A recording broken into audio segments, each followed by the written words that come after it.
Mari Combuché. Mari Peñín. Mari también. Buenos días. Este 18º Congreso de la Sociedad Argentina de Estudios Lingüísticos, SAEL Comahue 2023, tiene un cierre realmente de lujo. La conferencia plenaria que le da cierre a estas cuatro jornadas de arduo trabajo está a cargo del doctor Juan Carlos Moreno Cabrera. Juan Carlos Moreno Cabrera es doctor en Filología Hispánica y ha sido profesor de Lingüística en la Universidad Autónoma de Madrid desde 1978 hasta su jubilación voluntaria en 2020. Ha participado como investigador de 2 proyectos europeos, Eurotra y Eurotip. En 2014 recibió el 24º Premio Internacional Ramón Llull y desde ese año es miembro del Comité Internacional de la Cátedra UNESCO de Diversidad Lingüística y Cultural. Su producción es realmente muy vasta, ha publicado más de 100 artículos en revistas y volúmenes colectivos. Además ha publicado más de 30 libros sobre lingüística general, sobre tipologías lingüísticas, sobre metodología de investigación lingüística, sobre sintaxis, semántica, entre muchos otros temas. Entre sus títulos más recientes podemos mencionar los siguientes: Cuestiones clave de la lingüística de 2013, Multilingüismo y lenguas en contacto de 2016, Claves históricas de la lingüística actual de 2017, Iconicity in Language de 2020 y La clasificación de las lenguas de 2021. Actualmente se encuentra en prensa en ACAL el libro El signo lingüístico, los fundamentos semióticos del lenguaje, y sobre esos temas estuvo hablando el martes. Es uno de los máximos referentes en lengua española sobre el respeto a la diversidad lingüística, la igualdad de las lenguas y la desarticulación de los mitos relacionados con el nacionalismo lingüístico español. Precisamente sobre esos últimos temas nos va a hablar en esta oportunidad. Su conferencia se titula Paradojas de la dialectología española.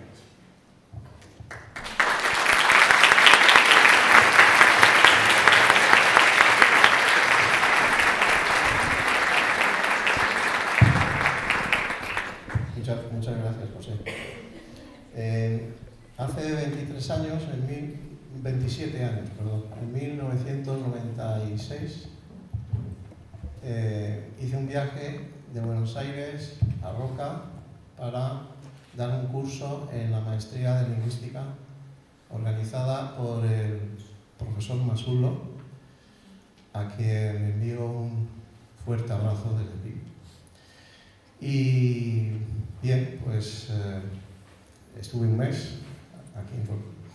Y ahora, 27 años después, he vuelto a viajar de Buenos Aires a Huesca para un reencuentro maravilloso, absolutamente emocionante y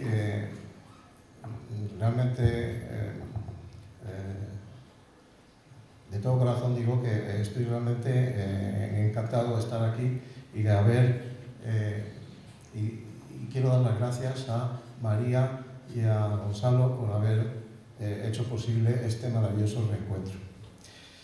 Bien, voy a hablar sobre paradojas de la dialectología española y me voy a referir en primer lugar a la distinción entre lengua y dialecto. Todo el mundo dice que esta es una distinción que no es lingüística y yo así lo creo, no es una distinción lingüística. Pero claro, esto significa que el objeto de la dialectología no existe, entre otras razones. Ahora veremos aquí. Voy a empezar viendo un pasaje del curso de Lingüística General de Ferdinand de Saussure, que dice así: abandonada a sí misma, la lengua solo conoce dialectos, ninguno de los cuales se impone a los demás y con ello está destinada a un fraccionamiento indefinido. Esta es la traducción de Amado Alonso, publicada en la editorial Rosada de Buenos Aires, que es la que yo estudié de pequeño, de joven, mejor dicho. Cuando era más joven, ya lo consigo pequeño. Ya. Bien, entonces aquí hay una cosa que yo he subrayado y que es terrible, es la siguiente: abandonada y fraccionamiento. Esta asociación da idea de que si las lenguas se abandonan, se acaban fraccionando, se acaban desmembrando.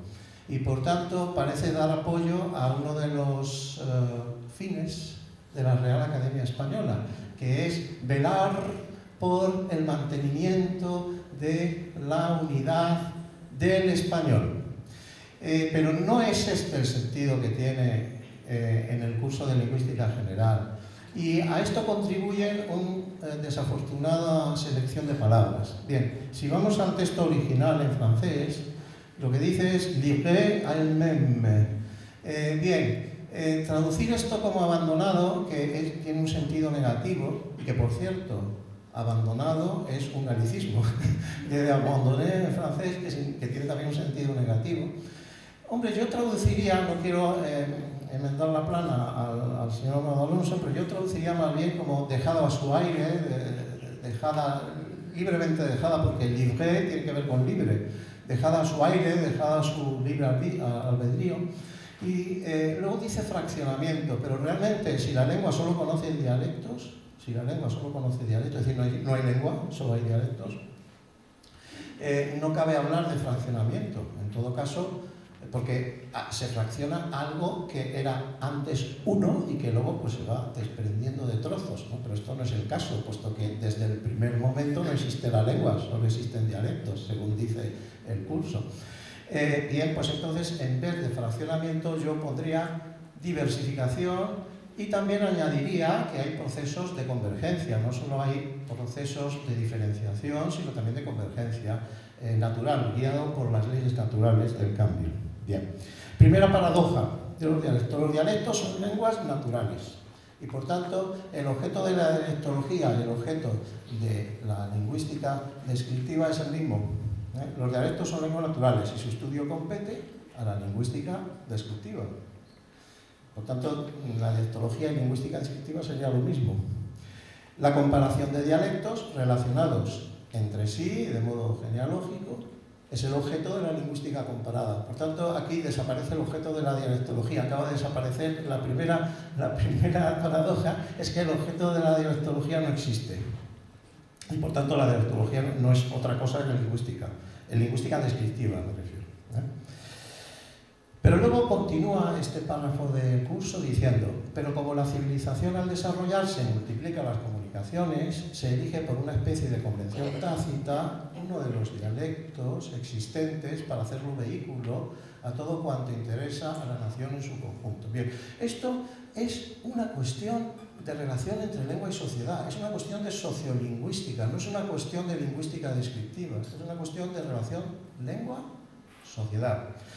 Y lo que es evidente es que la existencia de las lenguas naturales en diversas variedades, llamadas dialectos, es anterior a este tipo de actividades de tipo social.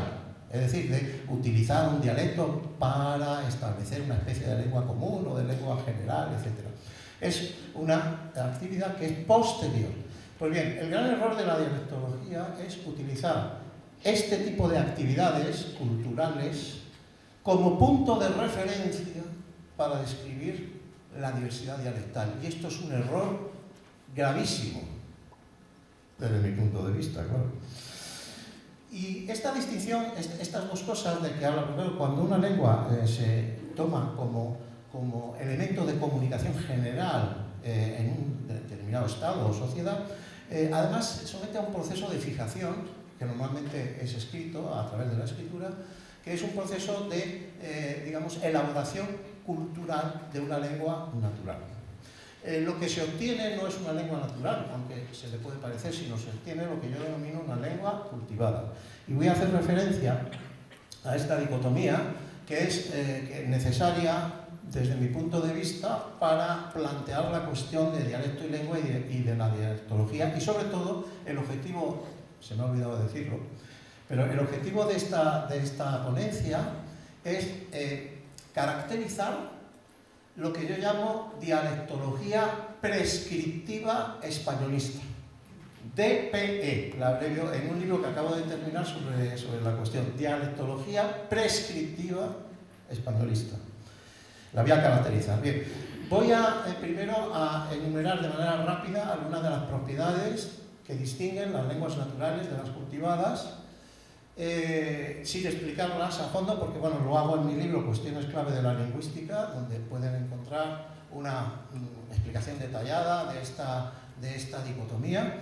Pero bueno, para abreviar y para caracterizarla de modo rápido, las lenguas naturales se adquieren de forma espontánea durante la infancia, sin ningún tipo de instrucción específica ni nada de esto. Están modeladas, y esto es fundamental, por los condicionantes psicofisiológicos del ser humano.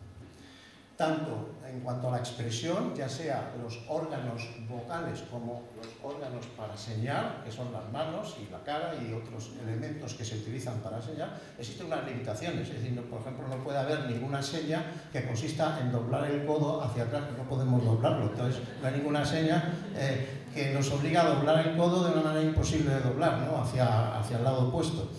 Y igualmente no hay ningún sonido en ninguna lengua humana que no se pueda pronunciar. Eso es así. Y luego tenemos los condicionantes mentales, físicos, psíquicos. Todos compartimos un mismo tipo de cerebro con una serie de capacidades y también de limitaciones. Su evolución es darwinista, variación y competición y adaptación espontáneas. Las lenguas varían, la variedad, la diferenciación, la diversidad lingüística es absolutamente esencial para las lenguas naturales. Esto les permite adaptarse continuamente y ser flexibles y adaptarse a situaciones cambiantes, etc. Y luego se usan de forma automática e inadvertida, no están conscientemente regidas. Y en cuanto a las cultivadas, que se parecen mucho a las naturales porque se derivan de ellas, pero el resultado que se obtiene no tiene nada que ver con las lenguas naturales. Se adquieren mediante instrucción específica. Están modeladas por los condicionantes culturales mediante la elaboración de una lengua natural. Su evolución es lamarquista, adaptación teleológica a estas lenguas. Se pueden cambiar siempre y cuando haya una autoridad que proponga un cambio y se acepte con un determinado fin. No se atienen necesariamente a los condicionantes psicofisiológicos del ser humano. Gracias a la escritura podemos sobrepasar con creces la capacidad de memoria necesaria para poder procesar muchísimas frases que no podríamos manejar de modo oral en la vida cotidiana. Entonces hemos superado esa barrera. Y se usan de forma controlada e intencional. Bien, si aplico esta dicotomía a la dialectología, me sale lo siguiente. Conclusiones. Bueno, aquí podríamos acabar pero bueno, voy a abusar de su paciencia y voy a seguir adelante. Primero, lo que habitualmente se identifica en la dialectología española y en el saber popular como dialecto o habla es una lengua natural de pleno derecho. Segundo, lo que se identifica habitualmente como lengua, tanto en la dialectología española como en el saber popular, es una lengua cultivada, elaborada sobre una o varias lenguas naturales. 3. Las lenguas cultivadas son variedades, esto puede ser polémico, artificiales, incompletas y parasitarias de las lenguas naturales y a veces se reducen a una simple norma culta constituida por una serie limitada de preceptos. Estoy devaluando, y no me importa decirlo, la lengua escrita y las lenguas cultivadas. Frente a la idea de que la lengua cultivada es la esencia de la lengua, yo considero que las lenguas cultivadas son torpes imitaciones fantasmagóricas de las lenguas naturales. Lo cual no quiere decir que no sean útiles, pueden ser útiles, podrían serlo y lo son. Y los dialectos y hablas, lenguas naturales, no son realizaciones, y esta es la clave. Los dialectos y hablas, lenguas naturales, no son realizaciones de lengua cultivada alguna, sino de la facultad humana del lenguaje. Esto es fundamental. La lengua natural no es una realización espontánea, más o menos ignorante o apresurada, defectiva de la lengua cultivada, sino que es una manifestación de la facultad humana del lenguaje. mientras que la lengua cultivada no es una manifestación de la facultad humana del lenguaje, es una manifestación de la capacidad cultural del ser humano, de las sociedades humanas, para elaborar culturalmente algo que es natural como una lengua natural. Bien, la dialectología española dominante se basa justamente en el punto 4 y distingue lo que es dialectal por aquello que se desvía de una lengua cultivada, concretamente de una norma culta, y lo que no es dialectal es lo que más se acerca o se identifica con esa norma culta. Esto es un disparate que no tiene ninguna base lingüística, según mi opinión. No tiene ninguna base lingüística y toda la dialectología, no sé si toda, quizás exagere, pero la dialectología dominante en España durante al menos, vamos a poner, yo diría 60 años o quizás más, es esta, que parte de este supuesto que es falso. Sencillamente yo digo que es falso. Segunda paradoja, se utilizan las lenguas estándar o su norma culta como referencia para determinar los rasgos dialectales, pero no existen rasgos dialectales. Es decir, no hay ni un solo rasgo lingüístico, ni uno, que diga, si esa habla, o lo que queramos llamar, tiene ese rasgo, ya es un dialecto. Porque los rasgos dialectales son rasgos lingüísticos normales y corrientes, habituales en la diferenciación entre dialectos y entre lenguas. Es así. No hay rasgos dialectales, por tanto no hay hablar dialectales, no hay dialectos, no hay nada de esto. Esto va en contra de toda la dialectología española. Lengua común y dialectos. Y ahora voy a poner citas más recientes que la del curso para que veamos que otros lingüistas también asumen lo que se dice en el curso, que a mí me parece bastante razonable. Aquí tenemos un ejemplo que es Coserio. Dice, una lengua histórica no puede describirse como un sistema lingüístico, como una sola estructura unitaria y homogénea, sencillamente porque no lo es. Luego sigue. Además, una descripción estructural única de toda una lengua histórica, aun cuando no fuese racional y empíricamente imposible, no tendría ningún interés práctico, ya que una lengua histórica no se habla. Es lo fundamental para las lenguas naturales, que se hablen o se enseñen. Las lenguas naturales se hablan, se enseñan, pero por supuesto no se escriben. Una lengua no se puede escribir. Una lengua no se puede escribir. Lo que se escribe es otra cosa, que se parece mucho a la lengua no escrita, pero es otra cosa. No se realiza en el hablar en cuanto tal y de modo inmediato, sino solo a través de una u otra de sus formas determinadas de sentido diatópico, diastático, diafásico. Y ahora otro autor en el que yo que me he inspirado muchísimo para tratar esta cuestión, que es Ralph-Penny, en su libro Variación y Cambio en Español, que me parece un libro revolucionario, me parece maravilloso este libro. Y dice, si observamos las lenguas estándar, que son lenguas cultivadas, todas tienen su origen en una variedad social regional, debido a razones extralingüísticas. Esto es fundamental, porque son razones extralingüísticas, no lingüísticas. No introduzcan ustedes cosas como prestigio o como desacreditado o desaceptado o malo para un tipo de habla natural. Porque eso no es lingüística, es extralingüística. No digo que no se deba estudiar, lo extralingüístico también se debe estudiar y las relaciones entre lengua y sociedad se deben estudiar, pero no me base usted en prejuicios sociales lo que se supone que es una descripción científica de una lengua. Dice, de entre multitud de otras variedades o competencias. Así puede decirse que cada lengua procede de un dialecto, más que al contrario. Y fijémonos lo que dice. No tiene sentido decir que las variedades orales empleadas pongamos por caso Soria o La Mancha, son dialectos del español, que es lo que dicen todas las